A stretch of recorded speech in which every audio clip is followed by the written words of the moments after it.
Welcome to the first lesson of Educator.com's English composition course. Let's go ahead and go over a couple things that you're going to learn and a couple things you're really going to have fun doing in just a moment. First off, one of the most important thing is who should be taking this course? Well, first off, you must understand grammar good.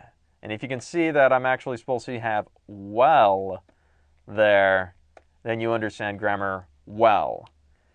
Also, I'm assuming that you can write a paragraph in English.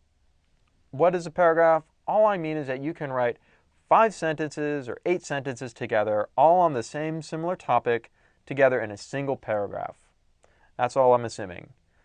I'm also assuming that you have never written an essay before. And if you've written an essay, you know you'll still get some things out of this course, but I'm going to be starting off assuming at the very beginning you've never written an essay before. And you are already a writer and you want to become a great writer.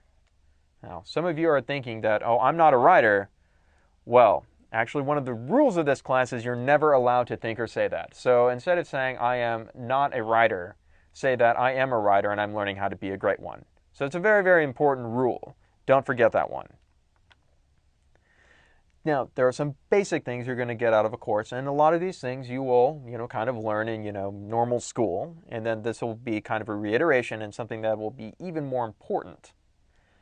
We're going to learn how to brainstorm.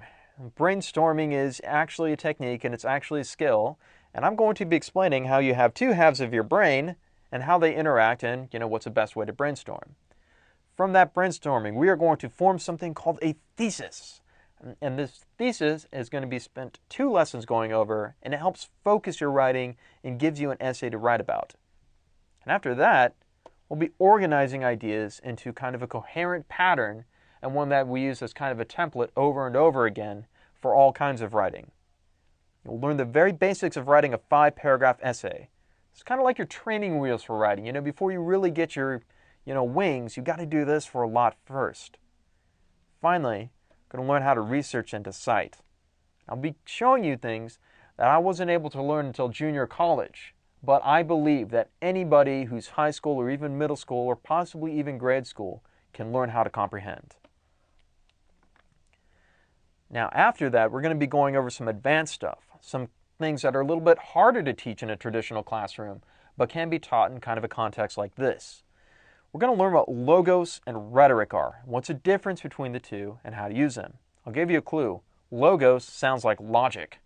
And if I want to convince you of something, I'm going to use lots of rhetoric. You'll learn how to write a persuasive and an argumentative paper. Stuff that's kind of important not just for school, but also, for everyday life. And you will learn how to edit good. No, you'll learn how to edit well. Also, we're going to be doing something that's also crazy important for the future of the world. You are going to learn how to write a short story or even possibly a novel. I fully endorse this, and I think it's important. And you'll find out why when we get to that section at the very end of this long journey we're starting together. So, let's think first. Why do we write? Well, I bet a lot of you are thinking right now, I'm writing for grades.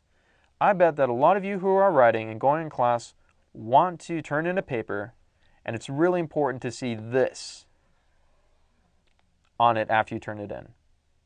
That's a grade. Grades are important. Yes, write for grades, but if that's the only reason why you're motivated to write, you can get exhausted real quickly. So I want you to kind of think about the future and think about what's coming and think about all these great things that you'll be doing. And why else writing might be important. Writing is important for college. Now, do I mean writing is important when you're in college? No, I mean writing is important for getting into college. And the reason is this. I have a friend who is an admissions counselor, and this is what she does. During the summers and during December and other important times of years, she gets a letter from a student saying how great and how important it is to go to college. And then she gets another one, and another one, and another one, and another one, and she gets a stack that goes all the way up to the ceiling. And she has to read through all of them. Imagine yourself in that person's shoes. What does she want to read? And how are you going to be the kind of student that's going to write something so amazing that she just thinks, wow. And she takes your application and she takes your essay and she puts that on the favorite pile. I want this person in my college. After college, or even maybe instead of college, there are these things called jobs. Jobs, careers, money, these are all important things for anybody in life. But how do you get the job you really want? I mean, do you want to be like flipping burgers your entire life? Do you want to be washing cars? I suspect not. I suspect your very first job is not the job you really want for the rest of your life. So how do you get that job? Well, kind of like getting into college, you're going to turn in something called a letter of introduction. And if this job's posted online, that's going to go in one stack, another, and another. And this boss, who is busier than that admissions counselor and has a lot of other things to do, is going to get a stack to the ceiling of applicants. And you want yours to be really phenomenal and to be absolutely amazing and to show that you are the person who is ready for the job. It takes writing to do that. Now, there are 3 types of writing that I'm going to go over in this course. The first is what's called logos. I've already given you a hint of what that is. Rhetoric, and then finally creative writing. So what do these mean? Well, logos is a Greek word, and it kind of means word or logic, and it uses reason to find truth. So can you think of an example of somebody who's going to be using reason and using critical thinking and using kind of, logic and stuff all the time? Vulcans. Well, we got scientists, maybe police investigators, maybe lawyers, or basically anybody who needs to think and think really, really hard is going to be using logos in their communication. So if I was a lawyer and I was doing a logos appeal, I would say, Miss Scarlett's fingerprints were found on the murder weapon. Miss Scarlett is guilty. That's an example of a logos appeal. I'm going to use reason and evidence to show you that something is true. But is that always going to be the most convincing? Is that all you need to convince somebody? Well, no, there's something else. Rhetoric is the use of emotions to persuade people. I want you to just go on YouTube and I want you to see everything from a politician or an advertiser. I want you to go to YouTube and search those Billy Mays advertisements because he's using so much rhetoric. And you know what else? Lawyers use that all the time too. If I'm that prosecuting attorney and I want to convince you that this person's guilty, I might appeal to your emotions and I might say something like this. Ladies and gentlemen of the jury, I stand before you accusing this person, and if you find them innocent, they will kill again. Ooh, I'm using fear. I want you to be afraid. I want you to feel principled about making this person guilty. It's emotions. I'm just using emotions to persuade. But what's the best kind of writing? What's some of the most fun? You've done this before because we've all been children. It's a creative writing.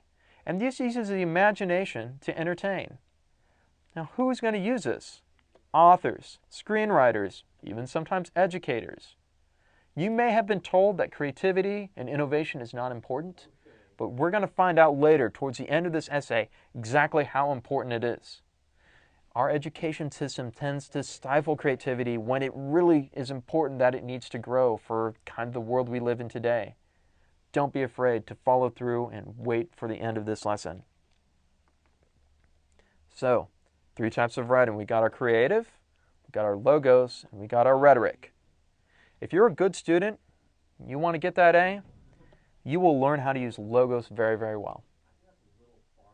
But if you want to be a great writer, you will be the kind of person who will use all 3. I'm going to give you the tools to start practicing that, and then you will be able to go and run with it and learn how to do this very, very well. Now, I'm going to be talking about the brain. There are 2 halves of the brain, and they're separated by this thing called the corpus callosum, and that's a little bit thicker in women and shorter in men, but the brain is not just one thing, it's two different halves that sometimes fight with each other. So, the left side of the brain is really good at certain things. It's great at logic. It's its favorite thing to do. It's also where we get math and even language. And the left brain is absolutely killer and wonderful at editing papers. Now you might be thinking, well, if the left brain's good at logic, what do I need the right brain for? Well, you need the right brain for a lot of other things. First off, the right brain is very, very good at emotions. It's very good at understanding emotions and processing them. It is also the imaginative side of the brain, and it's also great for motivation. The right brain is good at creating ideas. Can the left brain edit something that isn't there? Absolutely not. We're going to use the right brain to kind of give the left brain something to do before it starts editing. Now, the left brain does have certain weaknesses and it does have certain problems. Here's an example of a left brain problem. Your left brain might be telling you this is no good and stop writing. Well, I'm so worried about the grade and the assignment that you'll never start the assignment. That's a left brain problem. Right brain also has problems. The right brain might be saying to you at some point, this is no fun, I'd rather eat candy. It might also say something like, I don't use black and white ink, I want to write in color crayons. It might even say, oh look, something on the internet. Okay, so the left and right brain, you can kind of see, both have certain problems and weaknesses. So be careful about that. And I'll teach you how to kind of deal with both of these things in just a moment. Now, we're actually going to start an assignment now. And this is your very first assignment, and it's actually super easy. The first thing that you're going to need for your assignment is a notebook. Get a notebook that you like, and get a notebook that you think is, kind of fun and maybe even a little pretty. It's very important that you like this notebook and you don't use it for any other thing. Please, please, please avoid those boring, college-ruled, binder-sized notebooks. Those are boring. Don't get one of those. Get something like this. If you want to go fancier, go right ahead. But get a notebook that you like and is kind of special to you. Also, you need to get a pen. Absolutely get a pen. I did not say pencil, I said pen. I want you to get something that you can't erase. That's very, very important. The third item you're going to need is a timer of some sort. My timer just happens to be on my phone here, but maybe you have a kitchen timer or an egg timer, whatever. Timer can be everything you need.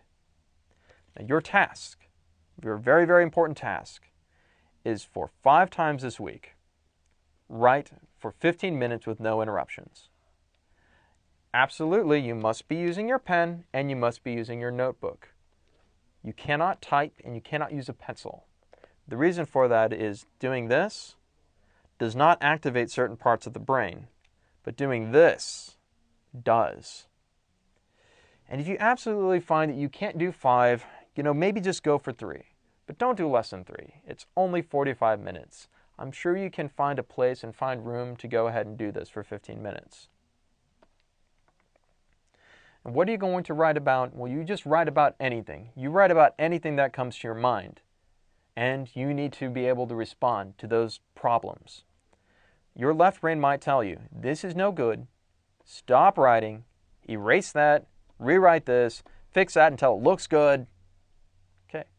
All you need to do when your left brain says things like this is to just say, be quiet. Be quiet and keep your hand moving. Write about whatever you want to write about, whatever you feel like writing about. Literally anything is what you're going to be writing. Well, maybe your right brain might say something like this. I'm so bored. Why does mom make me do this? I'd rather be doing. Okay, as soon as you start thinking like this, as soon as your right brain starts doing this, your response will be to write about what you'd rather be doing. Just start writing until that 15 minutes goes up. Your hand must be moving, and it's only 15 minutes. I didn't ask for 45 minutes at a time, not even 30 minutes, just 15. So keep that in mind. when you start thinking about all the things you'd rather be doing. So, remember, you need a pen, a notebook that you like, 5 times 15 minutes. What do you write about? Absolutely anything. These are your journal entries and they're up to you to write about. Don't let the left brain edit you, and if the right brain gets bored, talk about why you're bored and what you'd rather be doing. Once you've done that, go ahead and go to the next lesson, and we'll see what we start doing with these ideas that you're writing.